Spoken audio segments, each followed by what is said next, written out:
The evening sun cast long shadows across the city's upscale district, where a magnificent car showroom stood gleaming in all its splendor. The modern architectural marvel stretched across nearly half a city block, its floor-to-ceiling glass windows offering passers-by glimpses of automotive excellence within. Crystal chandeliers hung from the high ceilings, their light cascading down onto polished vehicles that seemed to belong more to a royal exhibition than a commercial establishment. The pristine white marble floors reflected every footstep with a subtle echo that spoke of luxury and exclusivity. Throughout the spacious interior, an intoxicating blend of new leather, fresh paint, and that distinctive aroma of new automobiles filled the air, a scent that had the power to awaken dreams and aspirations in the hearts of many who entered. Inside the showroom, scattered customers moved between the displays with the careful reverence one might show in a museum. Some laughed softly as they discovered features that exceeded their expectations, while others engaged in animated discussions with impeccably dressed salespeople whose polished presentations flowed like well-rehearsed symphonies. The atmosphere buzzed with the energy of ambition, desire, and the eternal human fascination with symbols of success and status. As the automatic glass doors whispered open with hydraulic precision, the showroom's ambient lighting seemed to dim slightly, as if the building itself sensed the arrival of someone different. The figure who entered was neither accompanied by an entourage nor announced by the fanfare typically reserved for VIP customers. He was, by all appearances, an ordinary man, perhaps even unremarkable to the casual observer. He wore a simple navy blazer, well-maintained but clearly not from any luxury brand. His dark jeans, though clean and pressed, showed the kind of honest wear that spoke of a man who lived his life without pretense. His face carried the subtle lines of experience and time, not the harsh marks of hardship, but the gentle creases that come from years of thoughtful observation and quiet wisdom. There was something in his bearing that suggested depth beneath the surface, like still waters that run far deeper than they appear. His steps were measured and deliberate, not hurried like those of someone late for an appointment, nor slow like someone killing time. Instead, he moved with the purposeful grace of a man who knew exactly where he was going and why he was there. His eyes, calm and observant, took in every detail of the showroom, not with the wide-eyed wonder of a first-time visitor, nor the calculating gaze of a bargain hunter, but with the steady assessment of someone accustomed to seeing beyond surfaces. Outside, parked along the street with the nonchalant invisibility that only true professionals can achieve, sat a modest black sedan. Its windows were tinted to complete opacity, and its engine ran so quietly that even those passing within feet of it remained unaware of its presence. The driver sat perfectly upright behind the wheel, his eyes constantly scanning the street ahead while maintaining an awareness of everything in his peripheral vision. Beside him in the passenger seat, another figure kept watch over the broader surroundings, his gaze methodically sweeping the area with the trained efficiency of someone who had spent years learning to see what others missed. In the rear seat, a third man sat with military precision, back straight, arms at his sides, head tilted at an angle that suggested both alertness and respect for the mission at hand. The three men exchanged no words, yet their synchronized awareness spoke of a deep, professional understanding that transcended the need for verbal communication. They were more than colleagues. They were guardians bound by loyalty, duty, and an unwavering commitment to their charge. Inside the showroom, the arrival of this ordinary-seeming visitor initially drew little attention. The staff remained occupied with their various tasks, some explaining the intricacies of new models to engaged customers, others processing paperwork for sales in progress, and still others preparing vehicles for test drives. The carefully orchestrated dance of luxury retail continued uninterrupted, with each employee playing their role in the theater of high-end commerce. But the newcomer seemed immune to the showroom's theatrical atmosphere. Rather than approaching a reception desk or seeking assistance from staff, he began a slow, methodical journey through the rows of gleaming vehicles. His progress resembled that of a connoisseur in an art gallery, unhurried, thoughtful, and deeply focused on finding something specific rather than merely browsing. He paused briefly before a gleaming silver sedan, its chrome details catching and reflecting the showroom's elaborate lighting. For a moment, his gaze lingered on its sleek lines and luxurious appointments, but something in his expression suggested this wasn't what he sought. He moved on with the same measured pace, his assessment continuing.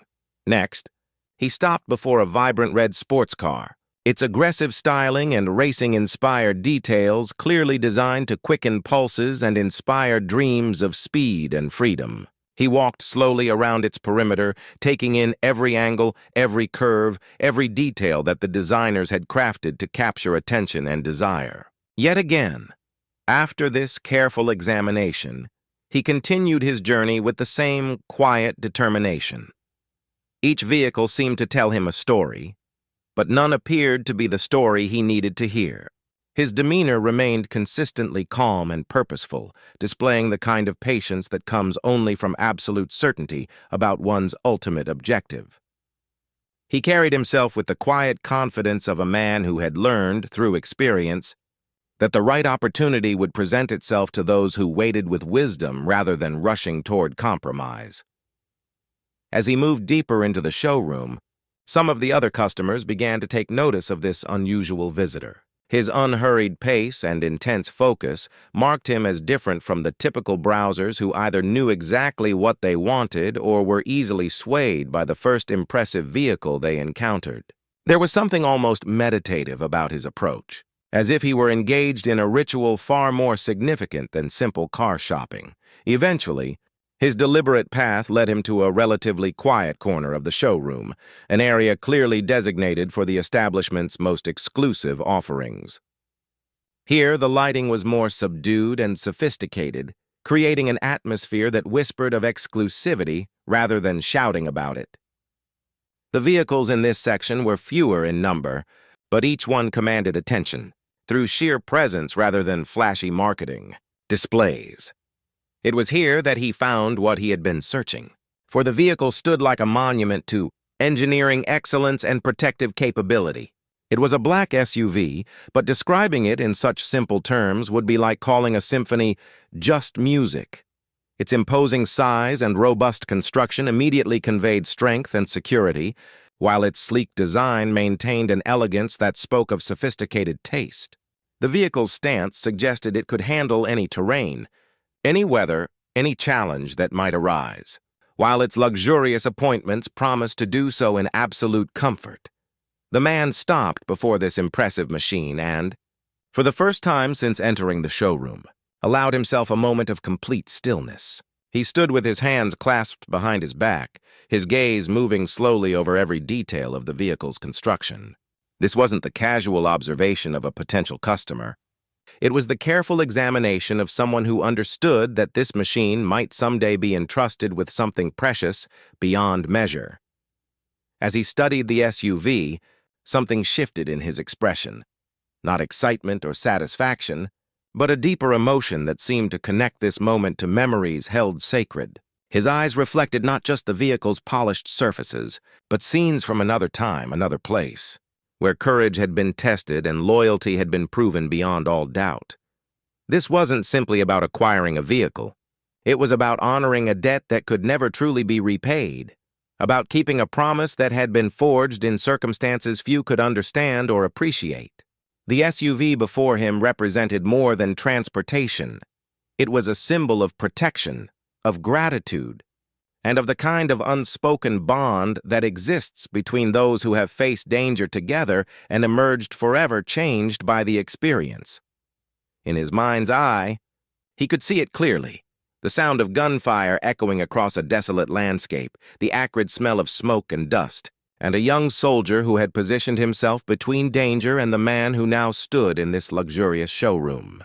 That soldier had asked for nothing, expected nothing, and received little official recognition for his selfless act. But he had not been forgotten, not by the man whose life he had saved, and not by a sense of honor that demanded such courage be acknowledged, even if that acknowledgement had to remain forever private.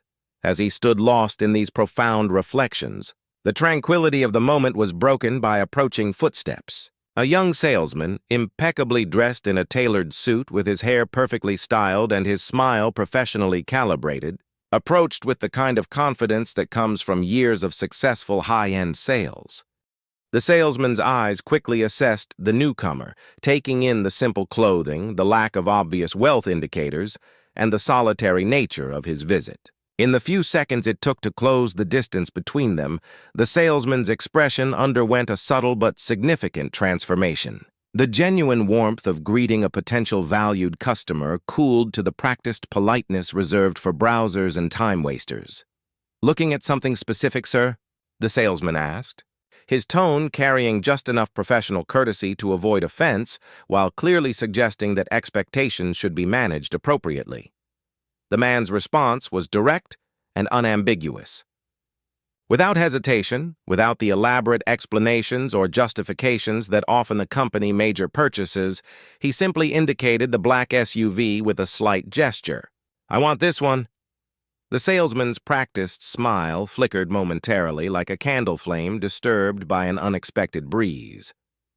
When it returned, it carried a different quality, one tempered by caution and barely concealed condescension. He glanced at the vehicle, then back at his customer, and when he spoke, his words carried the weight of assumptions and prejudgments. "This is our premium model, sir. It requires special clearance, extensive income verification, and additional documentation. Typically, we reserve this particular vehicle for our established clients or high-profile purchasers who meet very specific qualifications." The statement hung in the air like a challenge, carrying implications that went far beyond simple sales procedures. Nearby customers, who had been examining other vehicles with polite interest, now found their attention drawn to this developing interaction. Some exchanged meaningful glances, their expressions suggesting they had already reached conclusions about the likely outcome of this encounter. But the man who had made the inquiry remained perfectly still, his demeanor unchanged by either the salesman's words or the growing attention of observers. There was no flash of anger, no defensive posturing, no scrambling to justify his presence or capabilities. Instead, he maintained the same profound calm that had characterized his entire visit, a stillness that somehow carried more weight than any emotional outburst could have. Achieved, emboldened by what he interpreted as acceptance of his subtle dismissal, the salesman pressed forward with what he clearly believed to be a helpful compromise. He produced a tablet from his jacket pocket and began scrolling through images with practiced efficiency. "If you'd like, I can show you a smaller version with the same basic design. It's considerably less expensive and wouldn't require the extensive documentation process. It would probably be a better fit for your—" He paused, allowing his eyes to once again take in the man's modest appearance. "A particular situation." The implication was clear even if it remained unspoken. The salesman had made his assessment based purely on surface appearances and found his customer wanting. In his mind, he was being helpful by steering this obviously unsuitable prospect toward something more appropriate for someone of his apparent means. Several other customers had now abandoned any pretense of shopping and were openly observing the exchange. One young couple, standing near a gleaming convertible, had moved closer to ensure they wouldn't miss any details of what they clearly expected to become an embarrassing scene for the would-be buyer. A staff member behind the service counter, overhearing the conversation, actually chuckled and made a comment to a colleague. "You see it all the time. People come in just to look and take pictures. They never actually buy anything." The comment, though not directly addressed to anyone in particular, carried clearly across the showroom's acoustically designed space. Several people smiled, sharing in what they perceived as a moment of insider understanding about the realities of luxury retail. But throughout this growing spectacle, the man at the center of attention remained unmoved. He didn't react to the laughter, didn't acknowledge the whispered comments, and didn't seem affected by the increasingly obvious assumption that he was wasting everyone's time. Instead, he looked directly at the salesman and delivered a response that was both simple and profound in its dignity. "I didn't ask for a cheaper model. I asked for the price of this one." The words carried a quiet authority that seemed to shift the atmosphere in the immediate vicinity. They were spoken without anger, without defensiveness, but with a clarity that cut through the salesman's assumptions like a blade through silk. For the first time since the interaction began, the salesman's confidence seemed to waver slightly. He glanced down at his tablet, his fingers moving with less certainty as he navigated to the pricing information. When he spoke, there was a subtle change in his tone, not quite respectful, but no longer quite as dismissive. "This model starts at over $200,000, sir." He paused, then added with what he clearly intended as helpfulness. "Would you be interested in exploring financing options? We can work out payment plans that might make this more manageable." The suggestion of financing was delivered with the kind of careful politeness that barely concealed its underlying message. Surely someone dressed so modestly couldn't possibly make such a purchase outright. The salesman was offering what he believed to be a face-saving exit from an embarrassing situation. Around them, the audience of customers and staff continued to grow. What had begun as casual observation was now developing into open entertainment.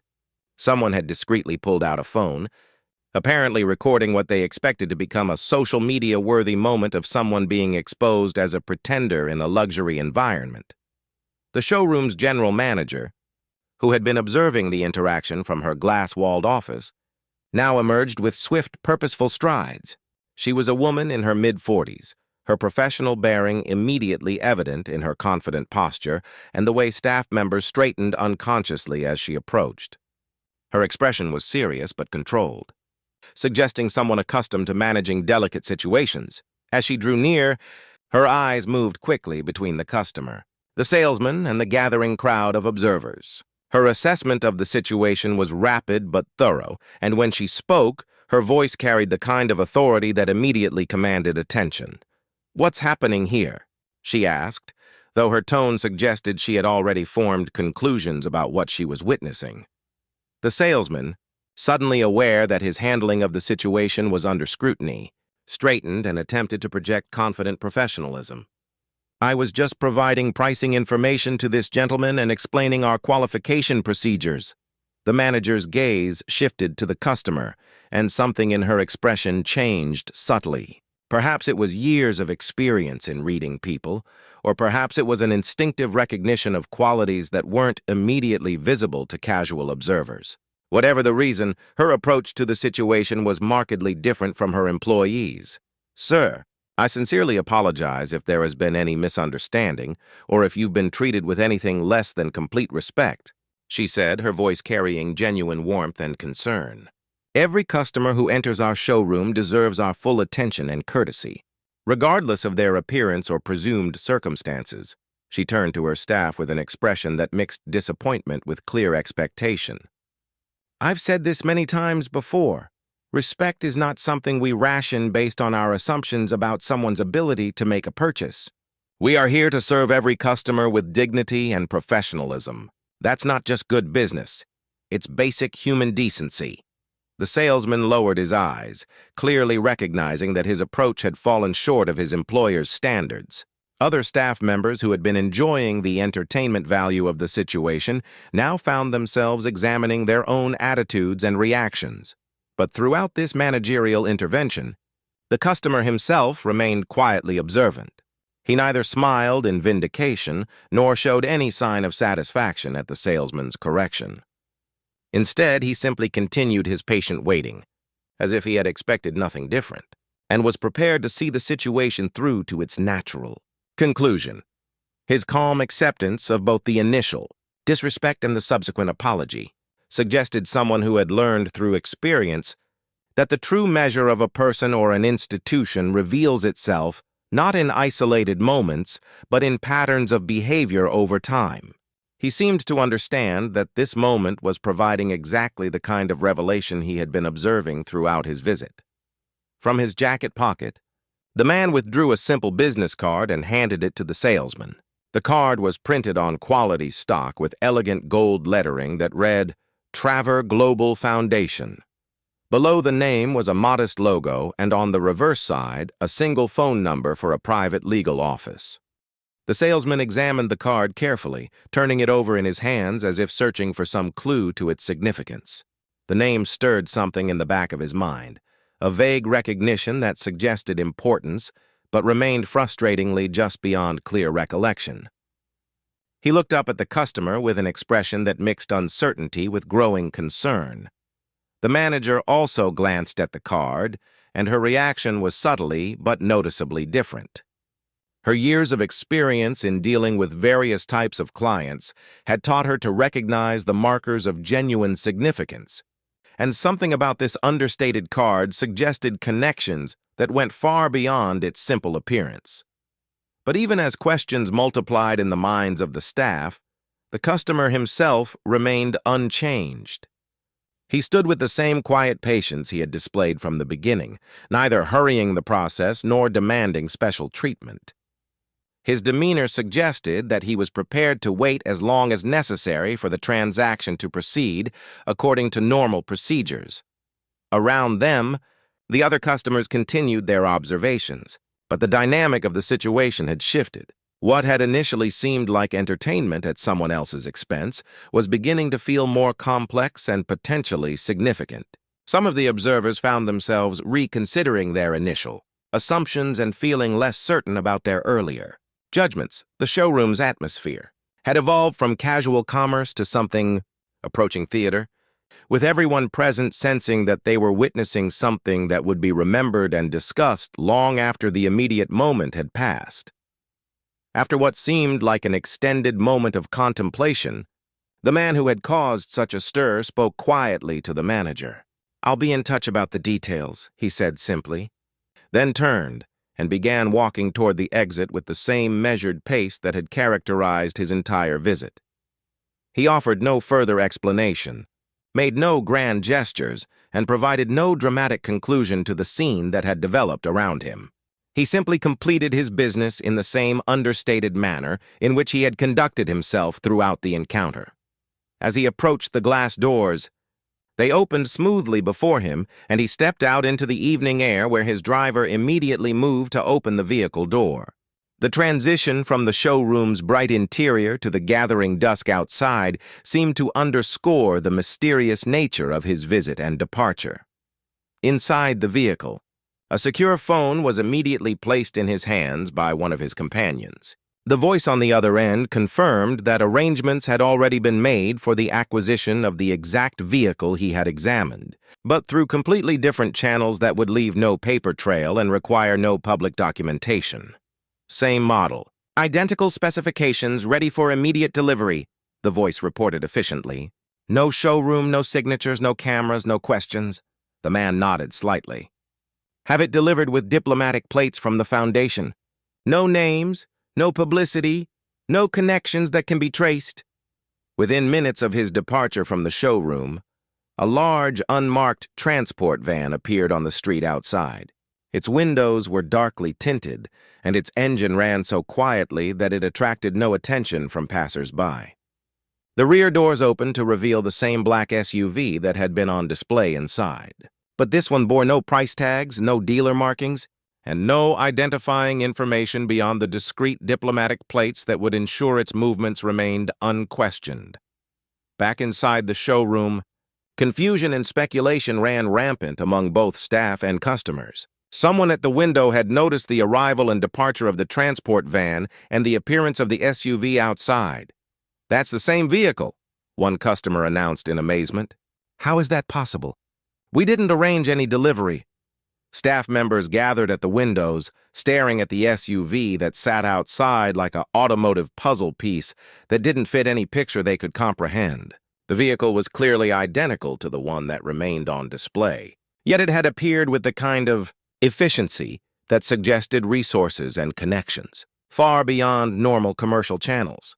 The salesman who had handled the initial interaction now sat at his desk with his head in his hands, the full weight of his misjudgment beginning to settle upon him.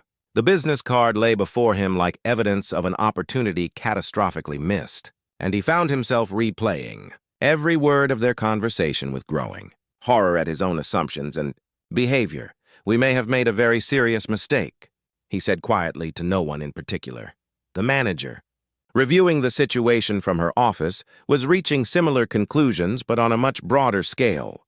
Her experience told her that people with the kind of resources and connections necessary to arrange such a seamless transaction didn't typically engage in petty games or meaningless displays.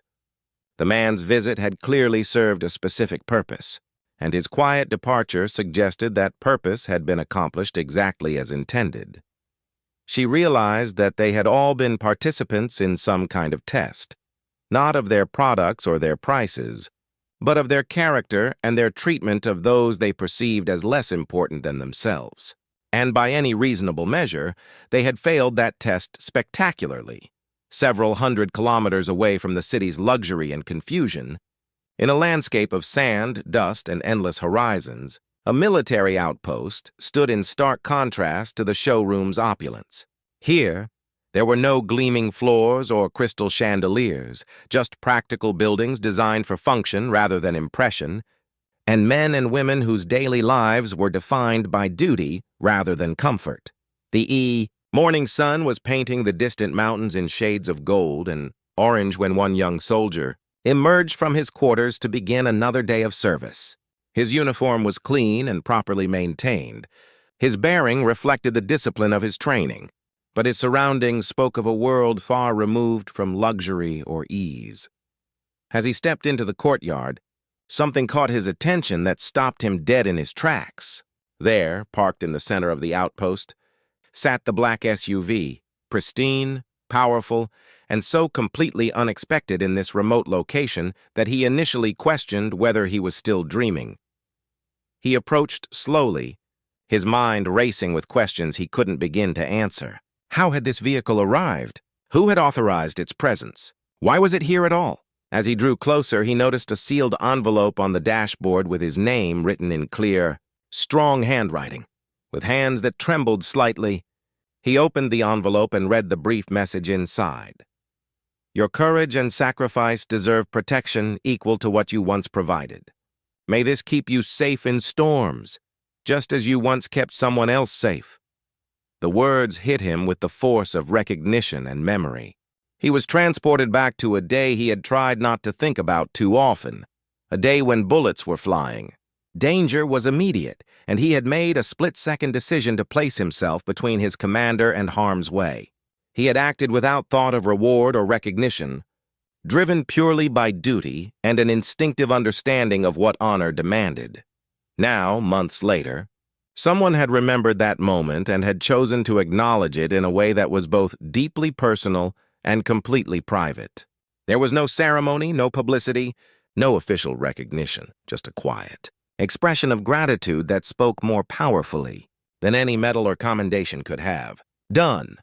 While the soldier at his remote outpost was discovering the gift that had been quietly delivered to him, the city was beginning to buzz with rumors and speculation about the mysterious events at the car showroom. A local blogger had managed to capture some blurry photographs of the SUV being loaded from the transport van, and these images quickly found their way onto social media, platforms where they began to generate significant attention. The photographs showed figures that could be connected to President Ibrahim's security detail, and the vehicle appeared identical to the one that had been on display in the showroom.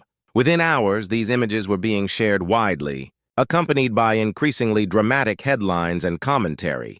Secret luxury purchase by Presidential Foundation. Hidden perks behind claims of modesty. Private shopping while country faces economic challenges. The story gained momentum with each retelling, and social media users began sharing their own experiences of poor treatment at luxury retailers, creating a broader narrative about class discrimination and double standards. The showroom's name began trending, but not in any way they would have welcomed.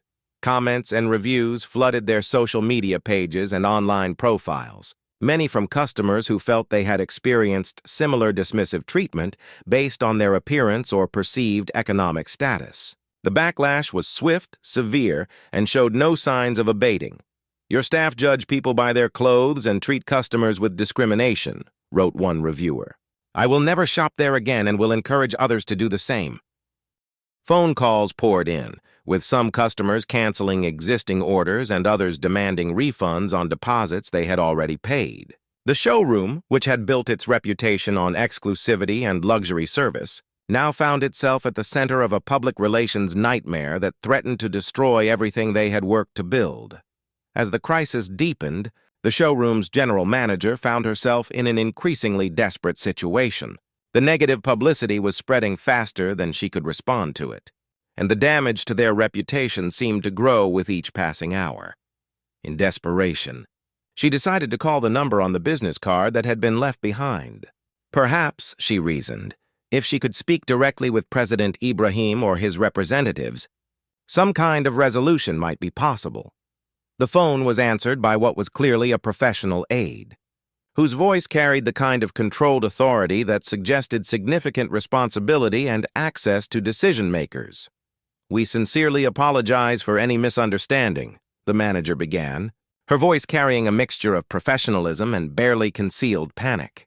"Our staff member made an error in judgment. If we had known who your principal was, the situation would have been handled very differently." The response came with a coolness that cut through her explanations like ice through warm water. "That's exactly the point, madam. Respect should not depend on knowing who someone is or what position they hold. If he had been any ordinary citizen, he should have received the same courtesy you would show to your most important customers. The problem isn't that you didn't recognize him, the problem is that you don't treat all people with basic dignity." The manager tried again. "This was all a misunderstanding. The media has blown this out of proportion.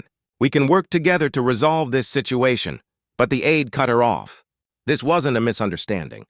This was a test of character, and you failed. Now it's a matter for public judgment, and public judgment is always the final authority in such matters." The line went dead, leaving the manager staring at her phone and realizing that there might be no way back from the precipice on which her business now teetered, while the media storm raged, and the showroom struggled with the consequences of their assumptions. President Ibrahim himself remained completely silent on the matter. He gave no interviews, issued no statements, and made no public comment about the incident or the resulting controversy. This silence proved to be more powerful than any defense or explanation could have been. His refusal to engage with the drama allowed the focus to remain exactly where it belonged, not on his identity or his response, but on the fundamental question of how people should be treated regardless of their apparent circumstances. In media programs and talk shows, commentators struggled to understand why someone at the center of such a story would choose to remain silent. "Why isn't he defending himself?" they asked. "Why no statement from the presidential office?" But those who understood the deeper principles at work recognized that his silence was itself the most eloquent statement possible. It said that the incident spoke for itself, that the real issue wasn't about him personally, but about values and behavior that affected everyone in society. Meanwhile, public figures and business leaders began weighing in with their own perspectives, many of them sharing the same fundamental message. "Respect is found in character, not in clothing," became a viral phrase, shared thousands of times along with the video footage from the showroom. For the luxury showroom, the consequences of that single interaction continued to multiply far beyond anything they could have anticipated. Major brand partners began reconsidering their relationships with a dealer whose staff had demonstrated such poor judgment and discriminatory behavior. Existing customers were canceling orders not just because of negative publicity, but because they genuinely questioned whether they wanted to be associated with a business that treated people so differently based on appearances. Some high-profile clients quietly moved their business elsewhere, not wanting to be connected with the controversy. The showroom's online ratings plummeted as review after review detailed similar experiences of dismissive or discriminatory treatment.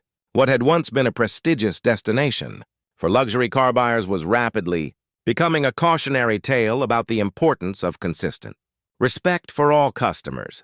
The salesman who had handled the initial interaction found himself unable to focus on his work, knowing that his assumptions and behavior had triggered a crisis that threatened not just his own job, but the livelihoods of all his colleagues. The weight of his misjudgment grew heavier with each news report and each angry customer call. Staff meetings became exercises in damage control and crisis management. But the fundamental problem remained. How do you repair a reputation once people have seen your true character revealed under pressure? In a quiet conference room far from the media chaos, President Ibrahim sat with his closest advisors and reflected on the events that had unfolded from that single visit to the car showroom. His purpose in sharing the story with his inner circle was not to celebrate a victory or to gloat over the showroom's misfortune, but to ensure that the deeper lessons of the experience were understood and remembered. "Today, I want to tell you about something that happened recently," he began, his voice carrying the same measured quality that had characterized his behavior throughout the entire incident. "It's a story about respect, about assumptions, and about the true cost of treating people as less than they deserve to be treated." He recounted the entire experience, his visit to the showroom, the assumptions made about him based on his appearance, the condescending treatment he received, and his decision to respond with silence rather than anger or revelation of his identity. "They judged me as just another ordinary person who was probably wasting their time," he explained. "Perhaps someone who couldn't afford their products or who was just there to look around and take pictures. I could have immediately corrected their assumptions. I could have identified myself and watched their behavior change instantly, but that would have taught them nothing of value." One of his advisors asked, "Sir, why didn't you give them an immediate response? You could have silenced their dismissiveness with a single sentence." Ibrahim smiled slightly. "Words have temporary impact, but silence, followed by truth, reaches the heart. If I had responded in anger, they might have been frightened for a moment, but they would have quickly forgotten the lesson. This way, they, and everyone watching, will remember this forever." He continued, "Respect doesn't come from clothing or titles or obvious displays of wealth. It reveals itself in how you treat a stranger, someone whose background, accomplishments, and circumstances you know nothing about. Your attitude in those moments shows your true character to the world." As President Ibrahim continued his reflection, his advisors listened with growing understanding of the deeper principles at work in what might have seemed like a simple commercial transaction. "That soldier?" Ibrahim's voice grew quieter but more intense. "Once saved my life without hesitation, without thought of reward, without any expectation of recognition. Today, I wanted to ensure that his courage and sacrifice were acknowledged, even if that acknowledgement had to remain private." Another advisor suggested, "Sir, if people knew that you had given him that vehicle, your reputation for generosity and remembering those who serve would be enhanced." Ibrahim shook his head gently. "No, the truest respect is given in silence. When you do something for someone without any hope of credit, without any possibility of public recognition, that's when your actions have real meaning. The moment you publicize good deeds, they become performance rather than principle." He moved to the window, looking out over the city where the controversy continued to unfold in news programs and social media discussions. "This world forgets quickly, but sometimes a story, a moment, a truth emerges that people remember for years to come." Turning back to face his advisors, he delivered his final thoughts on the matter. "Remember this: you never know who is standing in front of you. The next time you have the opportunity to serve someone, to show respect, or simply to offer a greeting, consider that the person might be a silent hero whose contributions you cannot see or imagine. And if you dismiss them or treat them as unworthy of your time and courtesy, you have failed a test of your own character that you may not even have realized you were taking."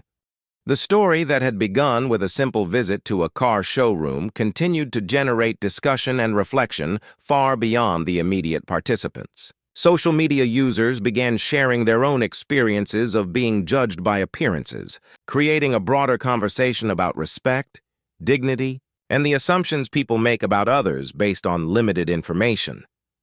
Educational institutions began using the incident as a case study in customer service training, demonstrating how quickly a business's reputation can be damaged by the poor judgment and discriminatory behavior of individual employees. Business schools incorporated the story into their curricula as an example of how organizational culture and individual character interact to create either positive or negative outcomes for institutions and the people they serve. The luxury car showroom eventually recovered from the immediate crisis, but not before implementing comprehensive training programs focused on treating all customers with equal respect and courtesy, regardless of their appearance or perceived economic status. The incident had cost them significant business and reputation, but it had also provided a harsh but valuable lesson about the true foundations of sustainable success. Months later, as the immediate controversy faded from daily news cycles, the fundamental message of the story continued to resonate with people from all walks of life. It had become more than just an anecdote about customer service or social media backlash.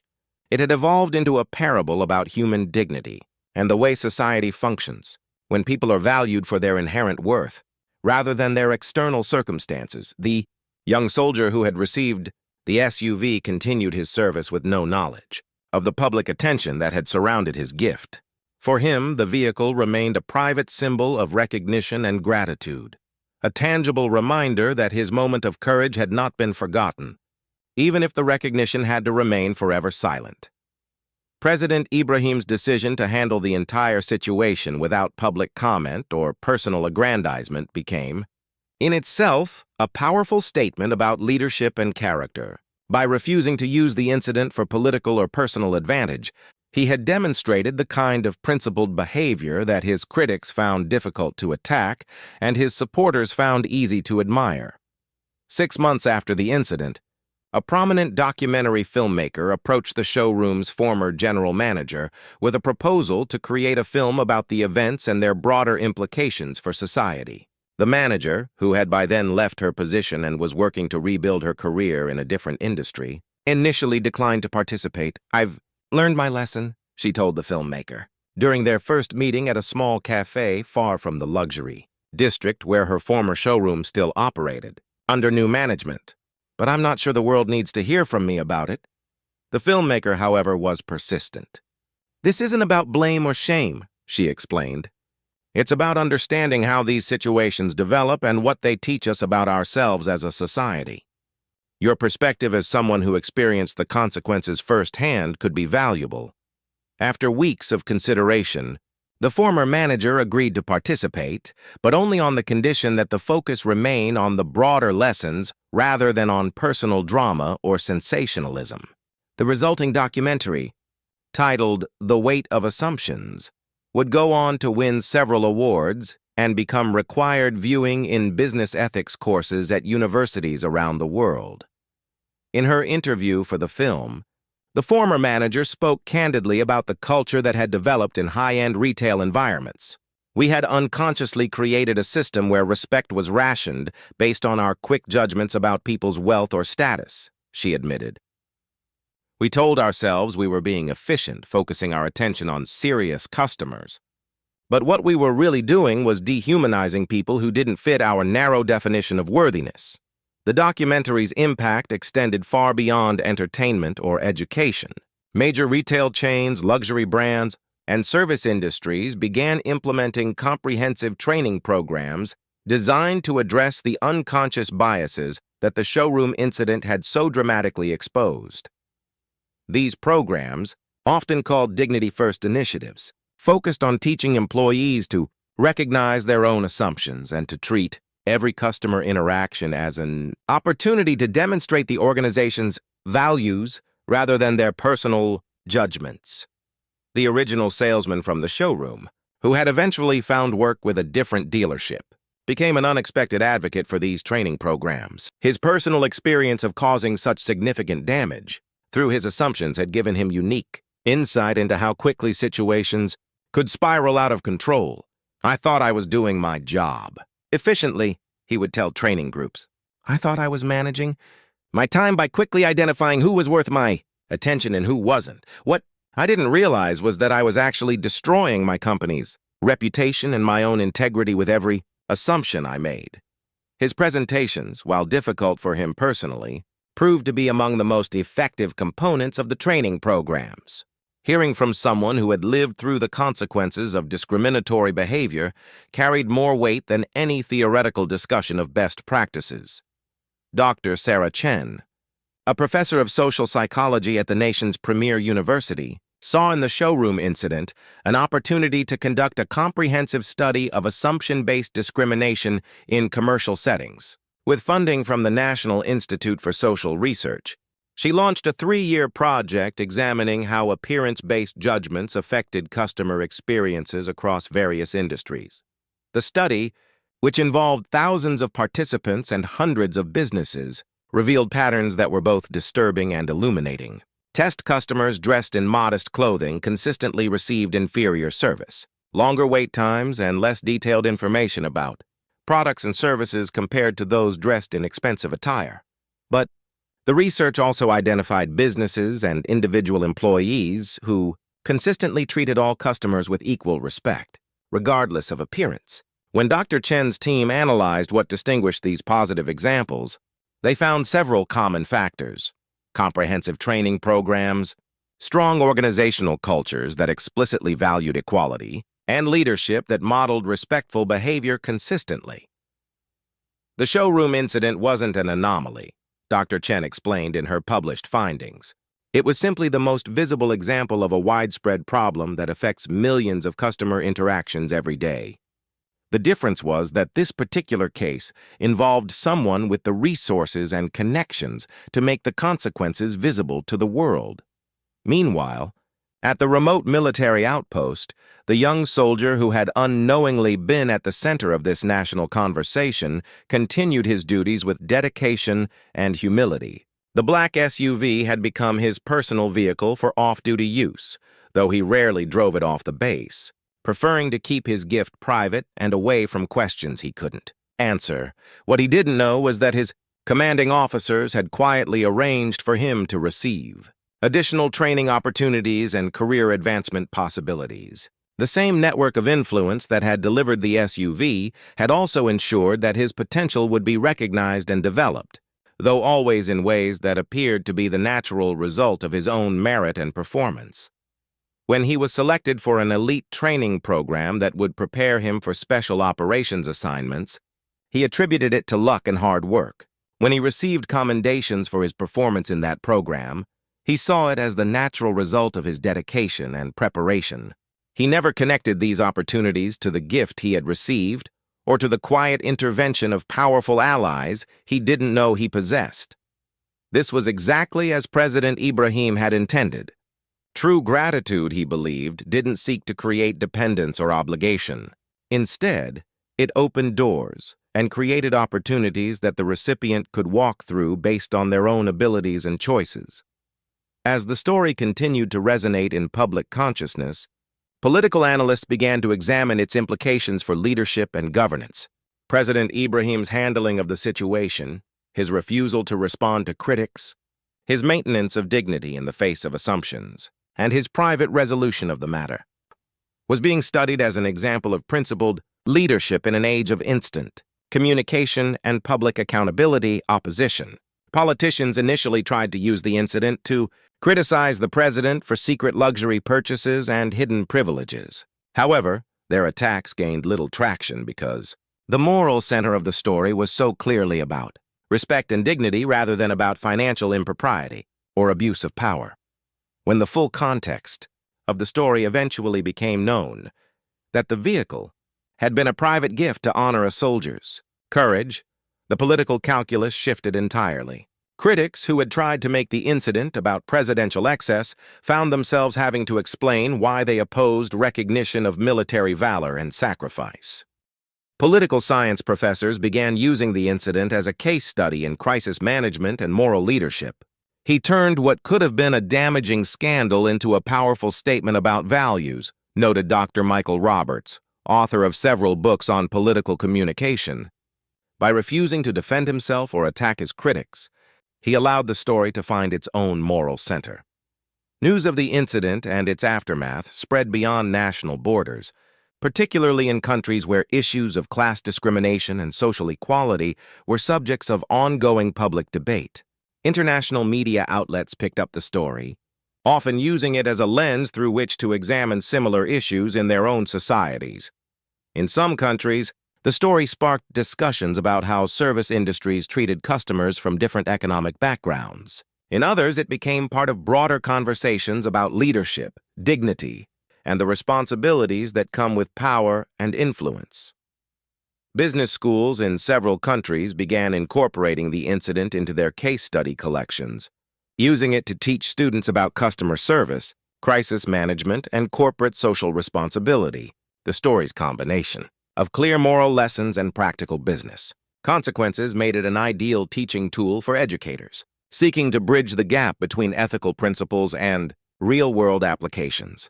Under new management, the luxury car showroom underwent a complete transformation that went far beyond simple policy changes. The new owners, who had purchased the business after its reputation crisis, implemented a revolutionary approach to customer service based on the principle that respect and courtesy were non-negotiable regardless of a customer's appearance or apparent circumstances.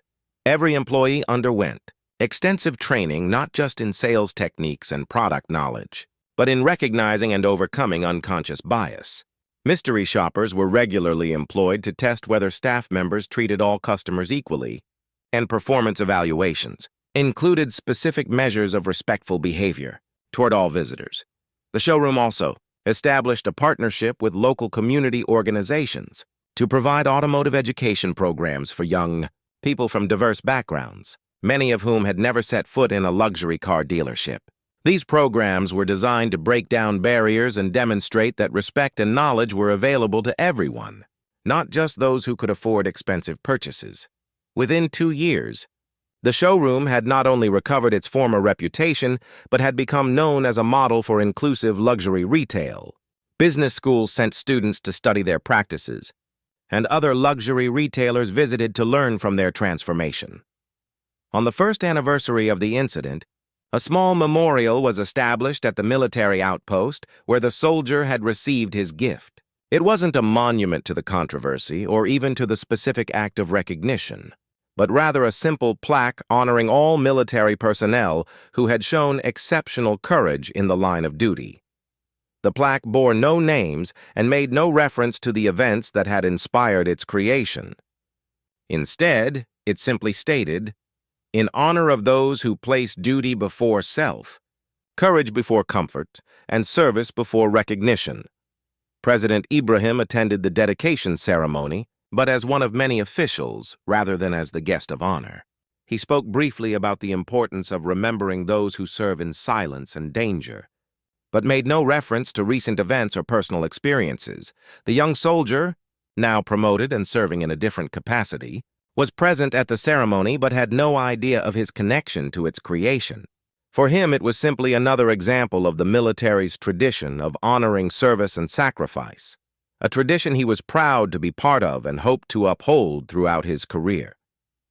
Years later, when historians looked back at this period, they would note how a single interaction in a car showroom had catalyzed broader changes in how society thought about respect, dignity, and the assumptions people make about one another based on limited information.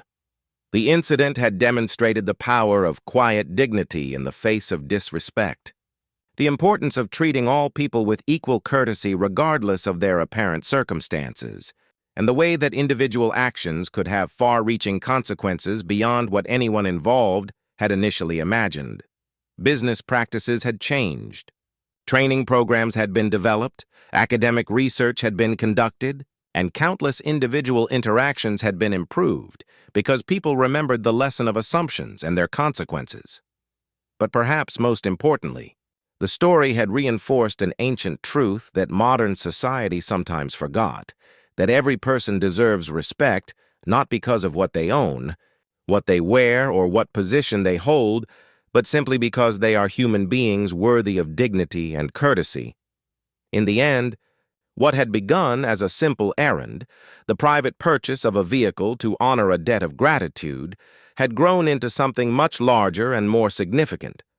It had become a story about the kind of society people wanted to live in and the kind of treatment they wanted to give and receive in their daily interactions with one another. The revolution it sparked was quiet but profound. It didn't involve protests or legislation or grand public declarations. Instead, it worked through individual hearts and minds, changing one interaction at a time, one assumption at a time, one moment of respectful treatment at a time. President Ibrahim never publicly claimed credit for sparking these changes, just as he had never publicly defended himself against the initial criticisms. He understood that the most powerful changes often come not from those who seek recognition for initiating them, but from those who are willing to plant seeds of transformation and allow them to grow according to their own natural patterns. The young soldier continued his service, never knowing the full extent of the recognition his courage had received or the changes his story had helped inspire. For him, the SUV remained a private reminder that someone had noticed and appreciated his moment of selfless bravery. And that was enough. The showroom continued to operate under its new principles, serving as a daily example that businesses could be both profitable and principled, both exclusive and inclusive, both successful and respectful, and somewhere in the city, in countless small interactions between strangers, people remembered the lesson of the quiet visitor, who had shown them the true cost of assumptions and the true value of treating every person with the dignity they deserve. The story lived on not in grand monuments or official proclamations, but in the everyday moments when people chose respect over assumption, dignity over dismissal, and recognition over indifference. In those moments, the revolution continued, quiet, persistent, and transformative. One respectful interaction at a time. Respect is free, but its absence can cost everything. The price of assumptions is always higher than the value of dignity.